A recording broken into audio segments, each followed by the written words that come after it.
Hey guys, welcome back to the channel. I hope आप लोग बहुत अच्छे होंगे। अगर मुझसे पूछोगे तो नहीं भाई, मैं बहुत टेंशन में हूँ। मैं बिल्कुल अच्छी नहीं हूँ। एक तो कल शाम को मेरी फ़्लाइट है और परसों रात से मेरी तबीयत बहुत ख़राब हो चुकी है। इतना कोल्ड, इतना कफ। आज मुझे ऑफिस जाना था तो मैं ऑफिस भी इस वजह से नहीं जा पाई बिकॉज जब आप इतना स्नीज कर रहे होते हो और आपको कोल्ड होता है तो आपके आसपास बैठे हुए लोग भी बड़ा अजीब सा फील करते हैं। तो वही चीज़ अवॉइड करने के लिए I work from home today, जबकि ऑफिस जाने का दिन था। और ऑफिस जाना तो अवॉइड कर दिया, कल फ्लाइट पकड़ना कैसे अवॉइड करूँगी? क्योंकि अगर आपको इतना कोल्ड होता है तो आपके साथ बैठे हुए लोग भी बड़ा अनकंफर्टेबल फील करते हैं। जब आप कहीं होते हो, घर पे होते हो, तो आप किसी और कमरे में बैठ सकते हो, ऑफिस में भी आप कहीं और भी बैठ सकते हो, लेकिन फ्लाइट में तो ना अपनी सीट चेंज कर सकते हो अगर फ्लाइट खाली नहीं है तो, और ना साथ वाले पैसेंजर्स अपनी सीट चेंज कर सकते हो। तो आई एम वेरी वरिड। हो सकता है मास्क लगा कर जाऊँ, लेकिन फिर वहाँ पर भी तो यार पार्टी वार्टी अटेंड करनी है। तो मैं बहुत प्रे कर रही हूँ कि मेरा कोल्ड ठीक हो जाए। मैं बहुत गर्म पानी पी रही हूँ, अदरक वाला पानी पी रही हूँ, हल्दी वाला पानी पी रही हूँ। मैं दवाई कभी भी नहीं लेती कोल्ड के लिए, मगर मैं दवाई भी ले रही हूँ। ये तो एक बात हुई। सेकेंड चीज़, अब फिर से मुझे ओशो सेंटर जाना है, क्योंकि एक तो आपको बताया था कि वो जो जीजू के लिए गेस्ट की बेल्ट ली थी और वॉलेट लिया था, तो उनको मोनोग्राम वाला नहीं चाहिए था। मैंने सारे गिफ्ट दिखा दिए थे मेरी फ्रेंड को, बिकॉज आई वाज लाइक यार एक्सचेंज नहीं हो सकता, राइट? जैसे आप इंडिया में गिफ्ट लेकर जाते हो तो उनको रखने ही पड़ेंगे, पसंद आए या ना आए, एक्सचेंज नहीं होगा। तो सेम वे, अब अगर वहाँ पे किसी को कोई चीज़ पसंद नहीं आई, आप इतना दिल से लेकर जा रहे हो, तो आई रियली वॉन्ट कि मैं जो भी लेकर जा रही हूँ सबकी पसंद की चीज़, वो सब बड़े खुश होकर पहने, यूज़ करें। तो मुझे पता चला कि जीजू मोनोग्राम वाला बेल्ट और वॉलेट यूज़ नहीं करते।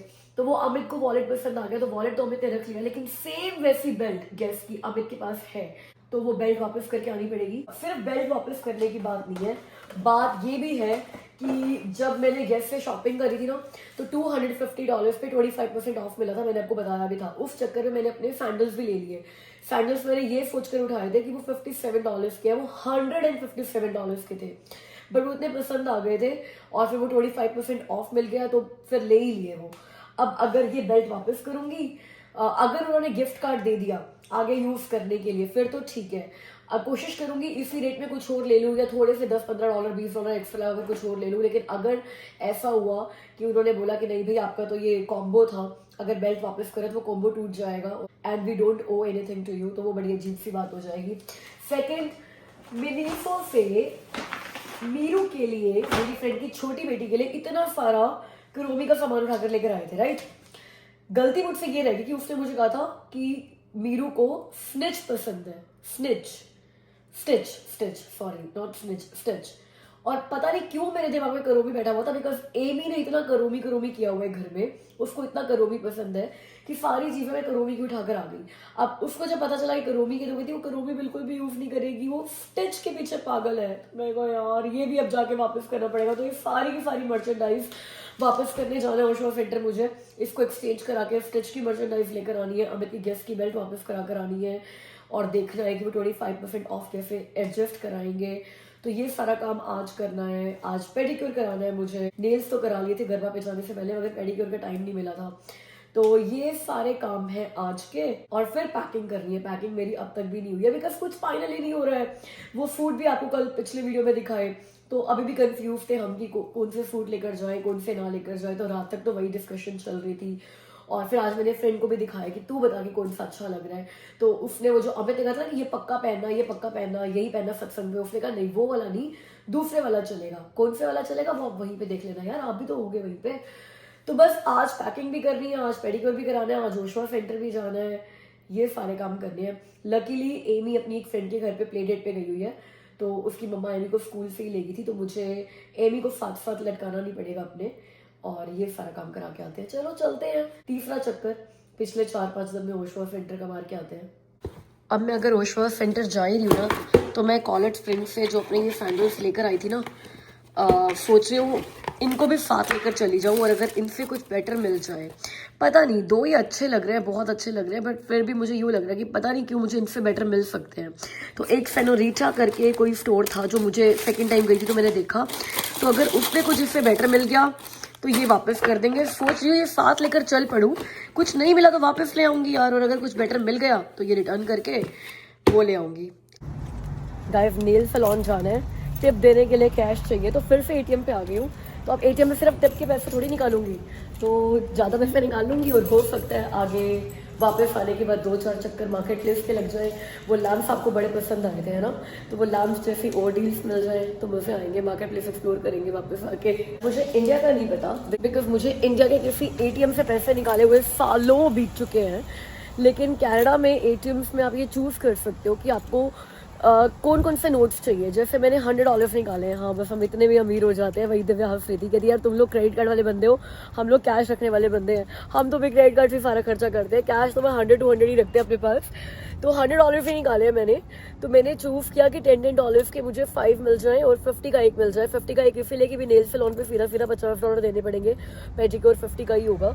और 10 के इसीलिए कि चलो मार्केट प्लेस से $10-20 से ऊपर तो क्या ही उठाऊंगी मैं। मज़ा तभी आता है यार, तभी तो डील लगती है, तभी तो सेकेंड हैंड आइटम उठाने का मज़ा है, राइट। अगर इससे महंगी चीज़ लेंगे तो फिर क्या फ़ायदा, फिर तो ब्रांड न्यू ही ले लेते हैं यार। तो इस तरीके से मैंने चूज़ करके करेंसी ली है, $10 और $50। मुझे बताना अगर आप लोगों की कंट्री में भी ऑप्शन है तो। I genuinely don't know and I would like to know. और मुझसे ना किसी ने पूछा था कि आप कौन से नेल सैलून में जाते हो और क्या रेट है। तो मैं जाती हूँ, मोस्टली मैं जाती हूँ नेल्स फॉर यू में, विडबी में है यहाँ पे। और उनका एक फ़ायदा ये भी है कि वो आपको ना नेल्स फॉर यू विडबी का ये कार्ड देते हैं और पीछे वो आपको स्टैंप लगाते हैं। तो जब 5 सर्विसेज आपकी हो जाती है ना, तो वो आपको 10% ऑफ देते हैं आपकी नेक्स्ट सर्विस पे। तो मेरे 5 स्टैम्प्स ऑलरेडी लग चुके हैं, तो आज मैं जो भी सर्विस कराऊंगी उस पर मुझे 10% ऑफ मिल जाएगा। मतलब कोई बहुत बड़ी बात नहीं है। जैसे मैं ये नेल्स करा कर आई थी, तो मैंने ये सोलर नेल्स कराए थे, इसका मैंने पे किया था $65, क्योंकि उन्होंने मेरे नए नेल्स लगाए थे। अगर आप रीफिल कराओगे तो कम लगेगा, शायद $50 लगेगा, मगर मैंने नया सेट लगाया था तो सोलर नेल्स के $65 थे। और बायोजेल और भी महंगे आते हैं, बट बायोजेल में आपको ये लेंथ नहीं मिलती, तो इसलिए उसने मुझे सोलर जेल लगाया, ऐसा उसने मुझे बताया। मेरे को नहीं पता अगर बायोजेल खत्म हुआ था उसके पास तो। और एक्रेलिक नेल्स आते हैं $50 के, तो एक्रेलिक नेल्स कराओगे तो 50 और सोलर कराओगे तो 60 या 65 डिपेंडिंग अपॉन कहाँ जा रहे हो। और बायोजेल आई गेस $70 के आते हैं। और उसके ऊपर से आप 10% के आसपास जो जनरल चलता है वो टिप देते हो। अगर आपके पास $5 का चेंज है तो आप $5 ऐसे ही दे देते हो। कुछ कॉइन्स हैं तो यार वो साथ में ऐड करके दे देते हो। नहीं तो अगर आप क्रेडिट कार्ड से पे करो तो आप $10 की टिप ऐड कर देते हो। टिप मोस्टली यहाँ पर मैंने तो यही देखा है, मैंने कभी कोई ऐसा बंदा नहीं देखा जो टिप ऐड ना करता हो। तो आज अगर मैं कराऊंगी पेडिक्योर, बात तो बड़ी सस्ती सर्विस करा रही हूँ एक्चुअली, क्योंकि वो 50 की हो जाएगी। वैसे मेरे नेल्स 65-70 तक के होते हैं, तो मुझे 10% ऑफ मिल जाएगा। तो यही रेट है, सबका कॉम्पिटिटिव रेट ही होता है, कोई बहुत ज़्यादा कम बहुत डिफरेंस नहीं पड़ेगा। अगर आपने कोई डिज़ाइन वगैरह कराने हो तो उसका अलग है, पर नेल $5 $10 डिपेंडिंग अपॉन कितनी कॉम्प्लिकेटेड डिज़ाइन है आपके, तो उस तरीके से वो चार्ज करते हैं। और मैंने इंडिया में भी नेल्स कराए हैं, यहाँ पर तो मुझे इंडिया की सर्विसेज पता है, बिकॉज सैलून सर्विसेज तो हम यूज करते ही है ना जब इंडिया में जाते हैं।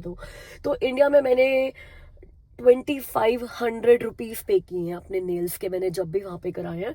तो $2500 is somewhere around I guess $35 $40 के आसपास। तो कोई बहुत फर्क नहीं है। यहाँ पे शायद हम लोग इंडिया से $10 या $20 एक्स्ट्रा भर रहे हैं, तो फिर क्योंकि यहाँ पे जो नेल टेक्नीशियंस हैं वो इंडिया के नेल टेक्नीशियंस के मुकाबले ज़्यादा भी तो कमा रहे हैं ना यार, मिनिमम पर आवर तो वो कमा ही रहे हैं, जो मिनिमम रेट है ओंटारियो का। इस बात पे गाइस न्यूज़ सुनने में आ रही है कि ओंटारियो में जो मिनिमम वेज है वो बढ़ने वाला है बड़ी जल्दी। अक्टूबर में हो सकता है नेक्स्ट अनाउंसमेंट हो जाए और मिनिमम वेज बढ़ जाए। तो गाइस ये नेल सैलून है जहाँ पे मैं आती हूँ। चलो अपनी पेडिक्योर अपॉइंटमेंट शुरू करते हैं। भाई ये लोग इतने बिजी रहते हैं, मुझे लगा वीकडे है, वेंसडे है, इतने बिजी नहीं होंगे। मैं बिना अपॉइंटमेंट के आ गई और भेज दिया, कहा है कि भाई अपॉइंटमेंट है सारी की सारी फुल है। 15 टेक्नीशियंस काम करते हैं इनके पास। वीकडे में शाम को 5:30 बजे ये लोग फुल है और मुझे अपॉइंटमेंट मिली है शाम को 7 बजे की। अब ऑलरेडी मेरे पास 6:30 बजे की अपॉइंटमेंट है आईब्रोज की और वैक्सिंग की। क्या करूं मैं, और साथ में बीच में मुझे स्क्वीज इन करके ओशवा सेंटर भी जाना था और 6:30 बजे एमी ने घर पे आना है। तो एक काम करते हैं, अभी ओशवा सेंटर चलते हैं, फिर देखते हैं कैसे मैनेज करेंगे ये सारी अपॉइंटमेंट। आई नो गलती मेरी है, मुझे कॉल करके एक अपॉइंटमेंट ले लेनी चाहिए थी, बट मुझे ये नहीं पता था कि मुझे आईब्रोज और वैक्सिंग की अपॉइंटमेंट कितने बजे मिलेगी। क्योंकि मुझे था कि वीकडे है, ये लोग के पास तो 15 टेक्नीशियंस है, जहाँ पे मैं वैक्सिंग और आईब्रोज कराने चाहती हूँ वो अकेली बंदी है, तो उसका टाइम ज़्यादा इंपॉर्टेंट है। वो भी बिजी है, ये भी बिजी है, वीकडे में बिजी है। क्या कहते हो गाइस, एक सैलून खोलने कनाडा में? कौन पार्टनरशिप करने के लिए तैयार है बताओ? एक सैलून ही खोल लेते हैं, एक यही लोग बिजी है बस। अब अगर आप मुझे ये कहोगे कि शिल्पा जाने से पहले ये सारी लास्ट मिनट तैयारियां क्यों कर रहे हो, तो यार लास्ट मिनट पे तैयारियां नहीं कर रही मैं, यार मैं सैटरडे से तैयारी कर रही हूँ। आपको पता है सैटरडे पूरा बिजी रहा शॉपिंग में। संडे को फिर गरबा पे जाना था, बट नेल्स का काम हो गया क्योंकि नेल्स तो मेनली पार्टी के लिए चाहिए थे। और उसके बाद मंडे से तो ऑफिस शुरू हो गया, और मंडे से ही मेरी तबीयत भी ख़राब हो गई। तो अभी आज का दिन है, कल का दिन, कल मैं फिर से ट्राई करूँगी ऑफिस जाने की, वरना तो यार पूरा हफ्ता ही हो जाएगा ऑफिस ना गए हुए। तो नहीं, लास्ट मिनट तैयारियां नहीं कर रही यार, मैं काफ़ी दिनों से तैयारी कर रही हूँ। जस्ट दैट अकेली जा रही हूँ और एक पार्टी पे जा रही हूँ, तो तैयारियां ऑलरेडी बहुत करनी है। तो हाँ, ओशो सेंटर जाने से पहले मैं बिल्कुल एक को एक चक्कर विनर्स पे लगाने के लिए आ गई हूँ कि क्या पता मुझे विनर्स पे कोई सैंडल्स मिल जाए। विनर्स पे $70 के नहीं मिलेंगे यार, थोड़े बेटर रेट के ही मिल जाएंगे। तो हो सकता है मैं कॉलेज स्प्रिंग के वो सैंडल्स वापस कर दूँ और मुझे यहाँ अच्छे मिल जाएं। तो बस यही देखने के लिए आई हूँ जल्दी से मैं। यहाँ तो मुझे कोई लक दिखता नज़र नहीं आ रहा पार्टी वेयर सैंडल्स के लिए। मेरे नंबर में तो नहीं है भाई, कुछ नहीं है। एक ये है पार्टी वेयर, सेम ऐसे मेरे पास थे पता है पहले दुबई में, ब्लैक और सिल्वर के। और ये हील देख लो, ऐसी हील ही पहनी है, तो मेरे एमके के सैंडल्स में बिल्कुल यही हील है, तो वही पहन लूँगी मैं। तो ये तो नहीं ले सकते। नो, विनर्स पहना तो वेस्ट हो गया। चलते हैं, हम टाइम इतना बचा नहीं है। गाइस इतना अनप्लान डे चल रहा है ना आज की, क्या बताऊं। विनर से निकली ओशवा सेंटर जाने के लिए, रास्ते में फोन आ गया जहाँ से मुझे आईब्रोज करानी थी और वैक्सिंग करानी थी कि अगर 5 मिनट में आ जाओगे तो आपको अटेंड कर लेंगे। तो मैं सीधा यहीं पे आ गई, दो मैं बिल्कुल टाइम पर पहुंच गई, बट फिर भी मुझे अभी 20-25 मिनट वेट करना पड़ गया। उसके बाद आईब्रोज हुई और वैक्सिंग हुई, और अब मैं ओशवा सेंटर जा नहीं सकती बिकॉज 6:30 हो गए। एमी का टाइम हो गया आने का, जो वो प्ले डेट पे गई थी, तो उसकी मॉम ने कहा था कि मैं 6:45 छोड़ने आ जाऊंगी, तो अब मेरे को इतना ही टाइम घर पहुंचने में लगेगा। तो एमी आएगी, फिर एमी को कुछ खिलाऊंगी पिलाऊंगी, तो ऐसा नहीं है कुछ खा के नहीं आई होगी, बट मैं भी डिनर कर लेती हूँ। आज मैं डिनर में बनाऊंगी ओट्स। तो चलो आपको बताती हूँ कि मैं अपने डिनर में जब ओट्स खाती हूँ तो किस तरीके से बनाती हूँ। वैसे वेट लॉस के लिए बहुत अच्छा फूड है ओट्स। तो अभी मैं मतलब सोच रही हूँ कि वहाँ अफ्रीका में जाने के बाद तो बड़े उनके एग्जॉटिक से फूड ट्राई करने हैं, तो मतलब बिल्कुल भी ऐसे कैलोरीज वगैरह देख कर नहीं खाना होगा वहाँ पे 4-5 दिन जो भी हैं। तो यहाँ पे मैं कोशिश कर रही हूँ लाइट डिनर करने की, और एग्स वगैरह ज़्यादा खाने की, और सैलड्स खाने की, ताकि 3-4 दिन जो वहाँ पे वेट गेन करना है ना वो पहले कंट्रोल में करके जाऊँ, ताकि वापस आके शॉक ना लगे। तो चलो ओट्स बनाते हैं घर पे, एनी को पिक करते हैं, और उसके बाद टाइम बच जाएगा, 9 बजे तक है ओशो सेंटर, तो फिर चलेंगे। लेकिन इन सब चक्करों में मेरा पेडिक्योर रह जाएगा, और अमित ने मुझे स्पेशली बोला था कि पेडिक्योर जरूर करा कर जाइए, तेरे नेल्स इतने गंदे लग रहे हैं। आपने सुना होगा वो हमारी शॉपिंग वाली वीडियो में, बट घर पे फिर कुछ करूंगी। गाइस एमी तो अभी नहीं आई है, लेकिन 7 बजने में 10 मिनट है। मैं कोशिश करती हूँ मेरा डिनर 7 बजे तक हो जाए, तो बहुत बार ऐसा पॉसिबल नहीं हो पाता। आज भी लेट ही हो जाएगा क्योंकि टाइम भी लगेगा बनने में, बट फिर भी 7-10 तक खत्म हो जाएगा। तो यहाँ पे मेरा सारा सामान है जो मुझे मेरे ओट्स बनाने के लिए चाहिए, जो मैं वेट लॉस ओट्स बनाती हूँ। And at the same time वो बड़े बोरिंग ओट्स नहीं लगते, इंटरेस्टिंग लगते हैं, खाने में अच्छे लगेंगे। तो हमें चाहिए ओट्स। मैं नाप के 3 चम्मच यूज करती हूँ ओट्स, उससे ज़्यादा नहीं। मिल्क चाहिए, और मिल्क के साथ वाटर चाहिए। मैं सिर्फ दूध में नहीं बनाती, दूध और पानी मिक्स से बनाती हूँ, बिकॉज दूध में भी अपनी कैलोरीज होती हैं यार। और बहुत ज़्यादा गाढ़ा ओट्स, सिर्फ दूध दूध वाले मुझे पसंद नहीं, मुझे पतले पतले ओट्स पसंद है। तो जितना दूध डालेंगे उतना पानी डालेंगे। साथ में फ्लैक्स सीड्स डालती हूँ मैं, और आलमंड्स डालती हूँ 4-5। और जब बन जाते हैं तो उसके बाद मैं सिनेमन पाउडर डालती हूँ, और थोड़ा सा हनी डालती हूँ। वैसे हनी ऑप्शनल है, आप नहीं भी डालोगे तो चलेगा, मुझे थोड़ा सा हनी अच्छा लगता है। अगर आप शुगर अवॉइड करो तो ठीक है। तो इसमें हम लोग इतना सा दूध डालेंगे और उतना ही पानी डाल देंगे। अब इसमें ओट्स को अच्छे से बॉईल होने देंगे। अब इसमें 3 स्पून ओट्स, बड़े वाला स्पून डालती हूँ, 2 में अराउंड 30 ग्राम्स। एक स्पून में 10 ग्राम्स के आसपास ओट्स आते हैं। मैंने ऑलरेडी मेजरिंग स्केल पे ना ये मेजर कर रखा है, तो मुझे पता है कि कितना 30 ग्राम्स होगा। 30 ग्राम्स में अराउंड 110 कैलोरीज इसमें चली गई, और दूध बहुत ज़्यादा नहीं गया, फिर भी 30-40 कैलोरीज तो दूध में भी गई होंगी। अब 5 बादाम डालूंगी मैं कट करके। 5 बादाम में अराउंड 25 कैलोरीज होती हैं, और फ्लैक्स सीड्स भी डाल दूंगी अभी। फ्लैक्स सीड्स तो क्या, छोटा सा चम्मच जाएंगे। फ्लैक्स सीड्स ना थोड़ा क्रंची फ्लेवर देते हैं ओट्स में। वैसे मैं इनमें ना ब्लूबेरीज भी डालने वाली हूँ, तो ब्लूबेरीज के साथ थोड़ा सा मीठा वैसे ही हो जाएगा, तो अगर आप हनी बिल्कुल भी ना डालना चाहो तब भी चलेगा। तो ये कट करके आलमंड डाल देते हैं। ओह, एक इम्पॉर्टेंट इंग्रेडिएंट मैं भूल गई हूँ, प्रून्स। इसमें मैं 4 प्रून्स भी डालती हूँ, क्योंकि जब आप डाइटिंग कर रहे होते हो या फिर आप हाई प्रोटीन डाइट पे होते हो, जिम कर रहे होते हो, कई बार ना कॉन्स्टिपेशन का प्रॉब्लम हो जाता है। तो प्रून्स जो है वो कॉन्स्टिपेशन के लिए बहुत अच्छे हैं। मतलब जब एमी छोटी थी ना, तो एमी को बहुत ज़्यादा कॉन्स्टिपेशन रहता था, क्योंकि वो प्रून्स खाती नहीं थी। लेकिन जब भी उसको धक्के से कभी एक प्रून भी खिलाए देते ना, तो बहुत आराम से रिलीव हो जाती थी। अगर आप लोगों के बच्चे भी या आप लोग भी कॉन्स्टिपेशन की प्रॉब्लम झेल रहे हो, तो एक बार प्रून्स ट्राई करके देखना। मैं अपने घर में प्रून्स खत्म नहीं होने देती, बिकॉज अमित बहुत रेगुलरली खाते हैं प्रून्स। तो ये प्रून्स भी 4 कट करके डाल देती हूँ मैं इसमें। एक प्रून में अराउंड 25 कैलोरीज होती है, तो 4 प्रून्स का मतलब 100 कैलोरीज। तो 25 कैलोरीज गई थी इसमें बादाम से, और 100 कैलोरीज गई है प्रून्स में। 110 कैलोरीज गई है इसमें ओट्स से, और थोड़ी सी कैलोरीज इसमें शहद की और ब्लूबेरीज की जाएगी। ब्लूबेरीज में तो वैसे बहुत कैलोरीज नहीं होती, तो ये पूरा जो मील बोल तैयार होगा ना आपका, वो लेस देन 300 कैलोरीज में तैयार होगा। अगर आपको लग रहा है कि क्वांटिटी बहुत ज़्यादा है, तो आप इसकी हाफ क्वांटिटी भी खा सकते हो। इनफैक्ट जो वीडियो मैंने देखी थी जिसमें उन्होंने ये ओट्स सिखाए थे, उन्होंने तो यही कहा था कि इसका हाफ खाना।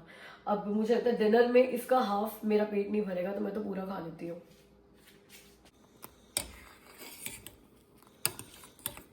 तो मुझे मेरे ओट मिल की कंसिस्टेंसी ऐसी अच्छी लगती है, रनी कंसिस्टेंसी। तो बस 1-2 बार और बॉयल हो जाए, फिर हम बंद कर देते हैं।